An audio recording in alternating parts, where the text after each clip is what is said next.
हकीकत में डाकू है। ये दुनिया तुम्हारे लूट मार की मुंतज़िर है। हमारी बच्चियां भी मेरा मैसेज पहुंचता है तो पहुंचाओ।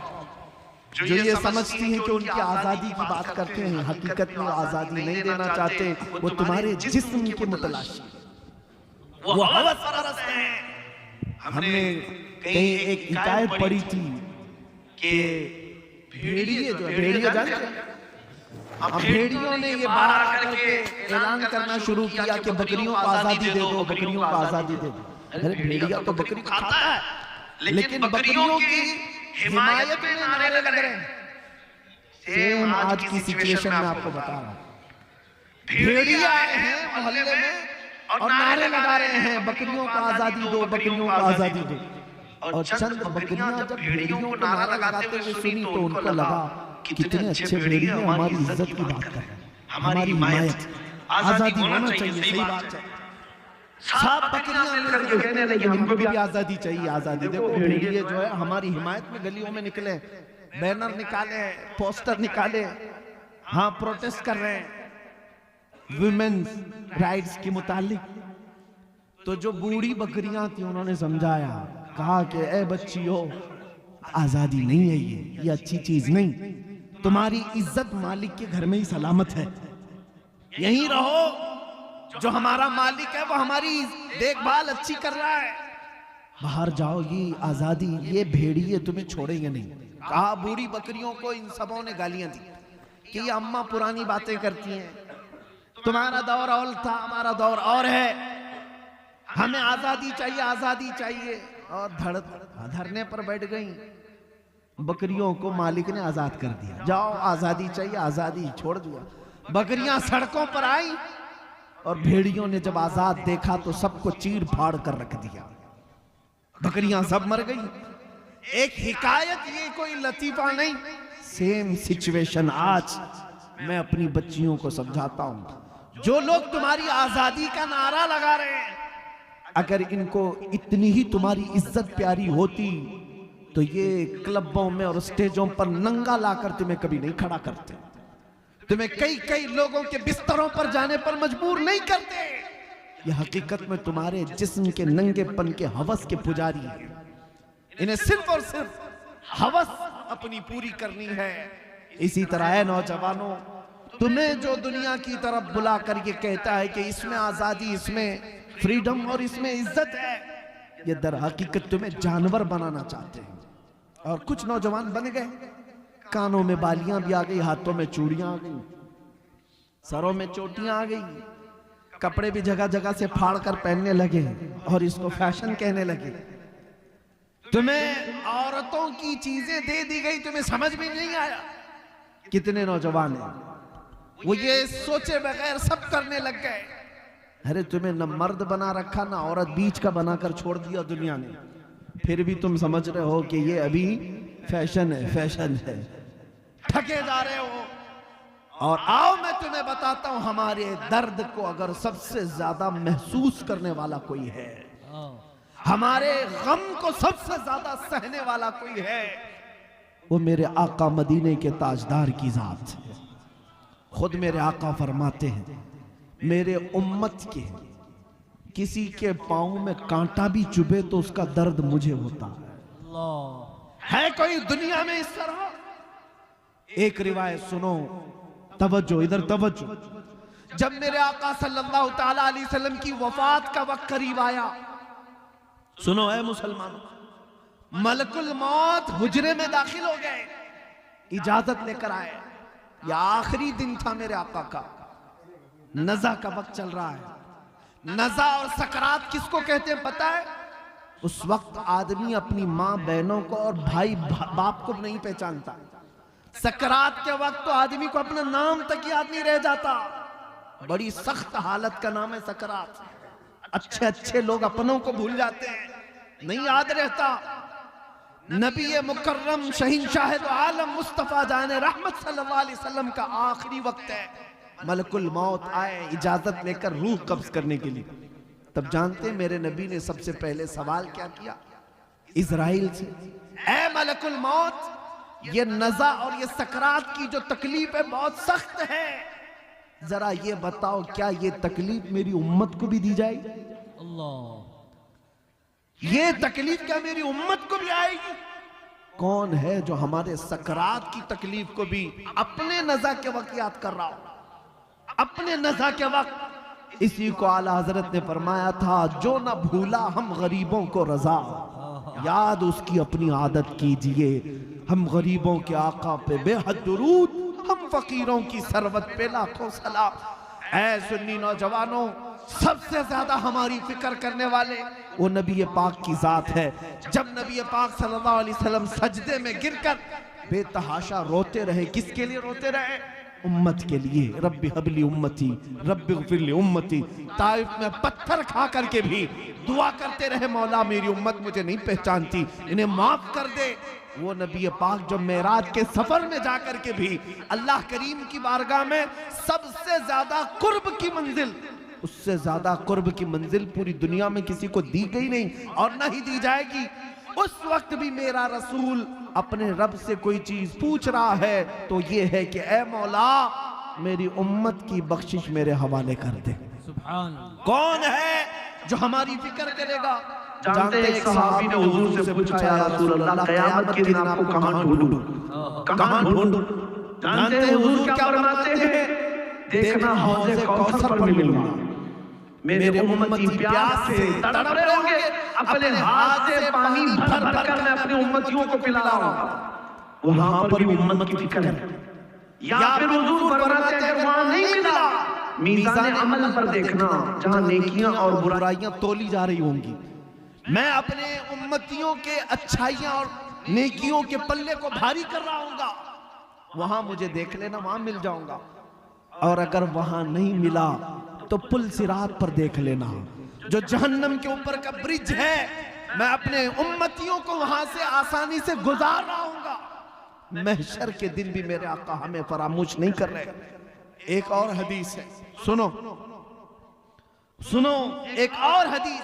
मेरे आका फरमाते हैं, कल क़यामत के दिन तुम मुझे देखोगे, मेरे कंधे पर चादर पड़ी होगी, मेरे कंधे पर चादर होगी, वो खसक खसक कर गिर रही होगी, मैं एक हाथ से अपनी चादर संभाल रहा हूंगा और दूसरे हाथ से अपने उम्मतियों को पकड़ पकड़ कर जन्नत की तरफ ले जा रहा हूं। जो न भूला हम गरीबों को रजा, याद उसकी अपनी आदत कीजिए। ऐ नौजवानों मुझे बताओ, जो दुनिया में हमें ना फरामोश करे। और यहां तक कि एक हदीस ये भी है कि जब मुस्तफा करीम सल्लल्लाहु अलैहि वसल्लम को उनकी कब्र में रखा गया, कब्र में उतारने वाले सहाबा कहते हैं कि हुजूर के लब हिल रहे थे, हुजूर के लब हिल रहे थे। हमने कान लगा करके सुना तो नबी पाक ये कह रहे थे, रब्बी हबली उम्मती, रब्बी ग़फिरली उम्मती, ऐ मेरे रब मेरी उम्मत को माफ कर दे, मेरे उम्मत को मेरे हवाले कर दे। अब सुनो, जो अपनी कब्र में ना भूले, हशर में ना भूले। ऐ उम्मत के गयूर नौजवानों, क्या तुम्हें यह ज़ेब देता है कि उस नबी को तुम यहां भूल गए, उस नबी को तुम यहां भूल बैठे? इसी को तो आला हजरत ने कहा था, शब सुबह तक सोना तुझे, दिन लहू में खोना तुझे, दिन लहू में खोना तुझे, शब सुबह तक सोना तुझे। शर्मे नबी खौफे खुदा ये भी नहीं वो भी नहीं। आ जाओ ए नौजवानों, हमें सबसे ज्यादा प्यार करने वाला आमिना का लाल है, हमको सबसे ज्यादा मोहब्बत करने वाली ज़ात मदीने के ताजदार की है। वो गुंबद खजरा के मकी की कैफियत तो यह है, कुरान कहता है, अजीजुन अलैहि मा अनित्तुम, तुम्हारा तकलीफ में पड़ना उस रसूल को देखा नहीं जाता। जब जब तुम मुसीबत में मुब्तला हो तो आका बेकरार होते हैं और रब ताला की बारगाह में सिफारिश करते, मौला मेरी उम्मत को इस कसम पुरसी से निकाल दे, इस मुसीबत से आजाद कर दे। लेकिन मुझे हैरत इस बात की होती है कि ये उम्मत उस तरफ देख क्यों नहीं रही? वो रसूल आज भी अपना दर दौलत खोले हुए है, आज भी वो अपना दरबार खुला रखे हुए है। आला हजरत ने कहा है, लब वहाँ हैं, आंखें हैं बंद, फैली हैं झोलियां, कितने मजे की भीख तेरे पाक दर की है। ऐ मुसलमानों, तुम्हें पता है एक बात, हजरत अबू हफ्स समरकंदी रहमतुल्लाह अलैह फरमाते हैं, मक्का में एक आदमी का इंतकाल हो गया था। मैं अपनी गुफ्तगू को समेट रहा हूँ। मक्का में एक आदमी का इंतकाल हो गया, उसका इकलौता बेटा था, लेकिन जिस शख्स का इंतकाल हुआ मरते ही उसका चेहरा गधे की तरह बन गया, गधे की शक्ल हो गई, जानवर की तरह चेहरा बन गया। किसी के घर में कोई बाप मरा हो और चेहरा जानवर की तरह हो जाए, क्या वो दिखा सकेगा दूसरों को मैयत? बेटे ने जल्दी से दरवाजा बंद कर दिया, रोने लग गया कि क्या हो गया मेरे बाप के साथ, क्या हो गया। घर वालों को मालूम था, बाहर किसी को नहीं मालूम। रोते बेटा अब क्या करें। बेटे ने ये सोचा कि घर में ही गड़ा खोदूंगा और यहीं पर बाप को दफन कर दूंगा, बताऊंगा नहीं, क्योंकि इज्जत का सवाल है। कोई देखेगा इसका बाप जानवर की तरह हो गया, मरने के वक्त क्या कहेगी दुनिया। रोते हुए अपने घर में बैठा था, अचानक उसके घर का दरवाजा खुला और एक बुजुर्ग घर के अंदर दाखिल हुए। उनके चेहरे पर चादर पड़ी थी। इसने देखा ही नहीं, सारे दरवाजे बंद थे। अचानक दरवाजे से एक बुजुर्ग आए, सीधे उस मैयत की तरफ गए, चादर हटाया, मैयत के चेहरे के ऊपर से हाथ रखा, दुआ की, फिर चादर डाल दी। ये नौजवान जो बेटा बैठा हुआ था ये देख रहा था उस बुजुर्ग को आते हुए और फिर ये करते हुए। फिर वो बुजुर्ग इसके पास आया, कहा पूछा क्या बात है, क्यों रो रहा है। ये चेहरा उठाए बगैर कहता मैं जानता नहीं आप कौन है, कैसे आ गए, लेकिन आपने देख ही लिया है अब मेरे बाप के चेहरे को, तो देखो मेरा बाप मरा है, चेहरा जानवर की तरह हो गया, इस बात के गम में रो रहा हूं। आए हुए बुजुर्ग ने कहा उठ जा, देख तेरे बाप का चेहरा सलामत है। वो गया, जाकर देखता है चादर हटाकर बाप का चेहरा तो चांद की तरह चमक रहा था, खूबसूरत है, कुछ नहीं बदला। खुशी के मारे रोने लग गया। और ये बुजुर्ग घर से निकल ही रहे थे, दरवाजे तक पहुंचे थे, दौड़ता हुआ आया और इस बुजुर्ग का दामन पकड़ लिया, पूछा आप कौन हैं। अल्लाह के फरिश्ते, आप कैसे मेरे घर पर आए, ये कैसी रहमत। आए हुए नूरानी बुजुर्ग ने पलट कर कहा अना मुहम्मदुन रसूलुल्लाह, मैं मोहम्मद अल्लाह का रसूल हूं। बात ये थी, सुन तेरा बाप एक गुनाह में मुब्तला था जिसकी वजह से अल्लाह का गजब नाजिल हुआ। एक बुराई थी वो मैं तुझे नहीं बताऊंगा, मैं छुपा दूंगा, लेकिन जिसकी वजह से अल्लाह का गजब इस पर नाजिल हुआ। लेकिन ए शख्स, ए लड़के, तेरे बाप की एक अच्छाई ये थी, तवज्जो। अच्छाई क्या है, हमारी मौत के वक्त भी चेहरे चमका सकती है। तवज्जो, मौत के वक्त भी चेहरे चमका सकती है। नबी रहमत सल्लल्लाहु अलैहि वसल्लम ने फरमाया तेरे बाप की एक खता थी जिससे मौला नाराज था, लेकिन एक अच्छाई ये थी कि तेरा बाप उस वक्त तक बिस्तर पर सोता नहीं था जब तक 100 बार मुझ पर दुरूद नहीं पड़ता था। सुभान अल्लाह, नारे तकबीर, नारे रिसालत, अज़मत मुस्तफ़ा। इसका दुरूद जो फरिश्ते मुझ तक पहुंचाते थे वो आए, उन्होंने कहा या रसूल अल्लाह गजब हो गया वो बंदा जो आप पर 100 बार दुरूद पढ़ता था रोजाना, उसका चेहरा अल्लाह ने गजब से बदल दिया। हुजूर फरमाते मैं वहीं से उठा और तेरे घर आया और तेरे बाप के चेहरे को देखा, बदला तो जरूर था, लेकिन मैंने हाथ रखकर अल्लाह की बारगाह में अर्ज की ऐ रब्बे करीम, ये मुझ पर दुरूद पढ़ने वाला चेहरा है और मैंने हाथ रखा है, मेरे हाथ की लाज रख ले और मेरे इस गुलाम के चेहरे को हुस्न में बदल दे। रब ताला ने फरमाया ऐ महबूब, अपना हाथ उठाओ, उसके चेहरे को हम चमकदार बना देंगे। नबी पाक सल्लल्लाहु ताला अलैहि वसल्लम मदद के लिए मौत के वक्त भी तशरीफ लाए। ये वाकया सिर्फ इसलिए अर्ज किया, ऐ सुन्नी मुसलमानों, जिससे तुम मोहब्बत करने का दावा करते हो, अगर दुनिया में किसी की गुलामी करते करते तुम्हें 25 साल लग गए, किसी का झंडा उठाते उठाते 20 साल लग गए, मरने के वक्त पुकारना अपने लीडरों को मैं मर रहा हूं, आ जाओ, मेरा चेहरा बदले तो तुम बदल देना, मैं जा रहा हूं कब्र में, मुनकर नकीर आए तो बचा लेना। ये कोई तुम्हारी मदद को नहीं आ सकेगा, कोई तुम्हारा चेहरा नहीं बदल सकेगा, लेकिन एक बात का यकीन है, अगर मैं मरने से पहले मेरे मुस्तफा को पुकारूं या रसूल अल्लाह मैं मर रहा हूं, मेरे मौत के बाद तशरीफ लाना, तो फिर मेरे आका जरूर तशरीफ लाते हैं। इसलिए कि हमने देखा है, अपनी आंखों से देखा है, एक मर्द कलंदर मुजाहिद इस्लाम वारिस उलूम आला हज़रत जानशीने मुफ्ती आज़म हिंद हुजूर ताजुश शरिया बदरुत तरीका मुर्शिद गिरामी की वफात को मैंने आंखों से देखा है। वफात के बाद 48 घंटे हो गए थे। 48 घंटे के बाद जब जिस्म ले जाया जा रहा था, अरे 6 घंटे 10 घंटे के बाद बॉडी फूलने लग जाती है, सुकड़ने लग जाती है, या इधर उधर से पानी बहने लग जाता है। मैंने 48 घंटे के बाद उस ताजुश्शरिया को देखा।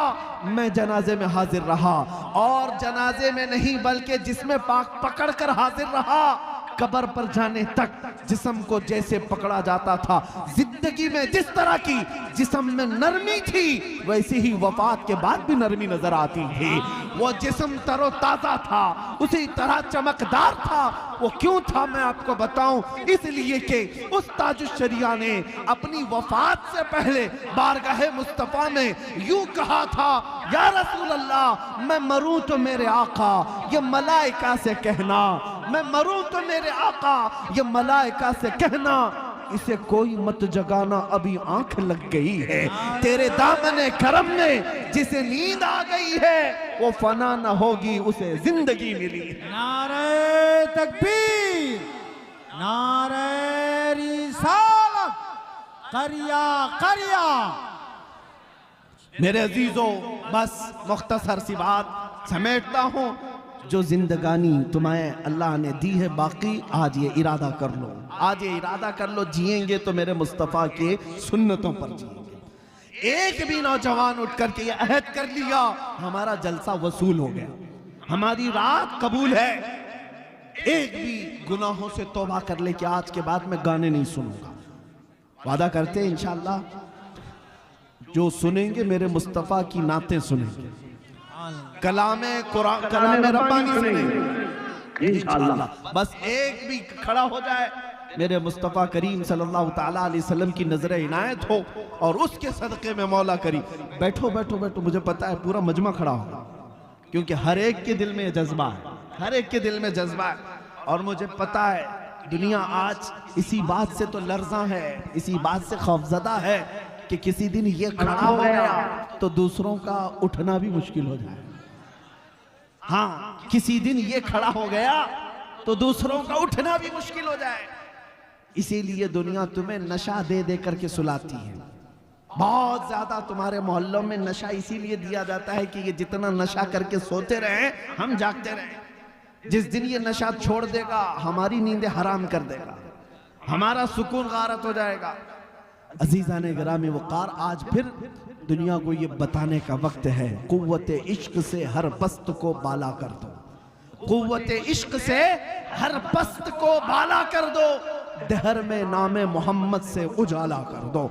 आज के पूरे इस मजमे को मैं इख्तिताम पर लाते हुए बारगाह मुस्तफ़ा में अब ये अहद करता हूँ। सब मेरे साथ हुजूर की बारगाह में अहद करते हैं इंशाअल्लाह। नबी रहमत सल्लल्लाहु अलैहि वसल्लम को हाजिर व नाजिर मानते हैं, उन्हें मालिक व मुख्तार मानते हैं, हम सब का आका व मौला मानते हैं, हम सब की जानों का मालिक मानते हैं।